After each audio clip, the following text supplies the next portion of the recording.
Shalom dan selamat pagi Bapak Ibu Saudara yang sama dikasihi oleh Tuhan. Mari bersama-sama di pagi hari ini kita merenungkan isi kebenaran firman Tuhan yang akan menuntun setiap langkah perjalanan kita pada hari ini. Karena itu mari kita bersama-sama meminta pertolongan Tuhan dalam doa. Mari kita berdoa. Bapa yang sangat baik dalam kehidupan kami, saat ini Tuhan, di pagi hari ini kami datang ke hadirat-Mu dengan hati yang penuh dengan rasa syukur untuk berterima kasih atas nafas kehidupan yang Tuhan terus berikan, untuk hari baru yang Engkau terus anugerahkan kepada kami. Ketika kami membuka mata kami pada hari ini Tuhan, kami percaya bahwa itu semua karena kasih dan pemeliharaan Tuhan yang terus bekerja dalam kehidupan kami. Saat ini Tuhan, untuk memulai setiap langkah kehidupan dan aktivitas kami hari ini, kami rindu untuk mendengarkan isi kebenaran firman-Mu yang akan memimpin kami, memimpin setiap langkah, perkataan, sikap, dan setiap keputusan yang kami ambil saat ini. Dan sekiranya Tuhan, semua itu dapat berkenan di hadirat-Mu. Mari Tuhan tenangkan hati dan pikiran kami. Mari Tuhan membukakan hati kami, supaya kami dapat mengerti kebenaran firman-Mu. Serta kami dimampukan untuk dapat melakukan kebenaran firman-Mu ini dalam setiap langkah kehidupan kami. Ini kami Tuhan, dalam nama Yesus kami berdoa. Amin. Baik Bapak Ibu Saudara yang sama dikasihi Tuhan, bahan pertemuan kita pada pagi hari ini terdapat dalam kitab 1 Samuel pada pasalnya yang ke-15, ayatnya yang ke-32 sampai ke-34. Saya akan bacakan untuk kita sekalian, demikianlah firman Tuhan. Lalu berkatalah Samuel, bawa kemari Agag, raja Amalek itu. Dengan gembira Agag pergi kepadanya, sebab pikirnya sesungguhnya kepahitan maut telah lewat. Tetapi kata Samuel, seperti pedangmu membuat perempuan-perempuan kehilangan anak, demikianlah ibumu akan kehilangan anak di antara perempuan-perempuan.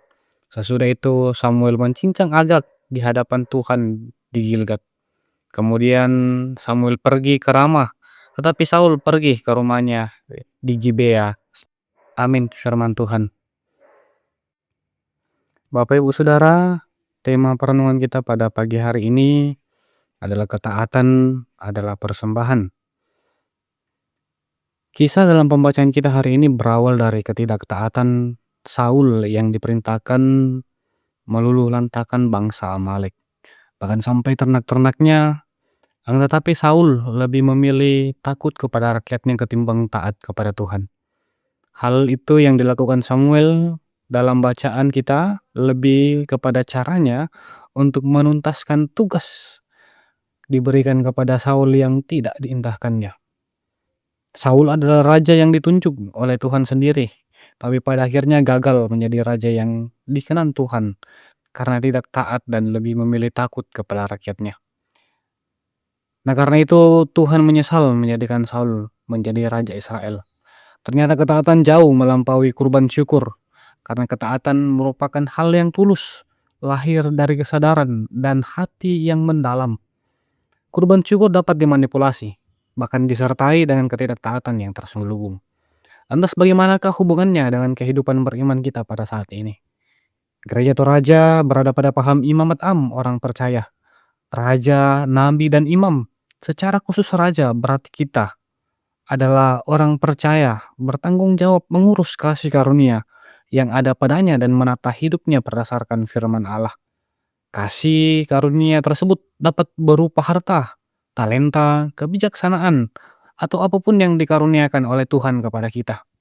Dengan demikian, ketaatan kepada Allah adalah hal yang mutlak. Bahkan hal itu adalah kurban syukur atau persembahan yang paling nyata. Bisa kita takut atau goyah menjalankan fungsi kita sebagai raja karena desakan orang lain atau takluk kepada kekhawatiran. Pilihan kita hanya satu, taat. Jangan sampai Tuhan pun menyesal kepada kita karena kita tidak menjadikan hidup ini sebagai persembahan kepadanya. Amin, firman Tuhan. Untuk menutup perenungan kita pada pagi hari ini dan sekaligus sebagai langkah awal kita untuk menjalani hidup anugerah Tuhan pada hari ini, Mari kita meminta pertolongan dalam doa, mari kita berdoa. Allah Bapa kami dalam kerajaan sorga, terima kasih ya Tuhan untuk setiap kebaikan dalam kehidupan kami. Dan terima kasih Tuhan untuk firman-Mu yang telah kami renungkan pada saat ini. Biarlah ya Tuhan firman-Mu itu tinggal dan tertanam baik dalam hati dan pikiran kami untuk menuntun setiap langkah perjalanan dan aktivitas kami pada hari ini. Mari Tuhan, tolong kami agar tidak hanya menjadi pendengar firman-Mu, tetapi juga menjadi pelaku-pelaku dari firman-Mu. Sertailah setiap langkah perjalanan kami Tuhan. Jadikanlah hidup kami menjadi berkat dan penolong bagi orang lain. Di dalam nama Yesus kami berdoa. Amin.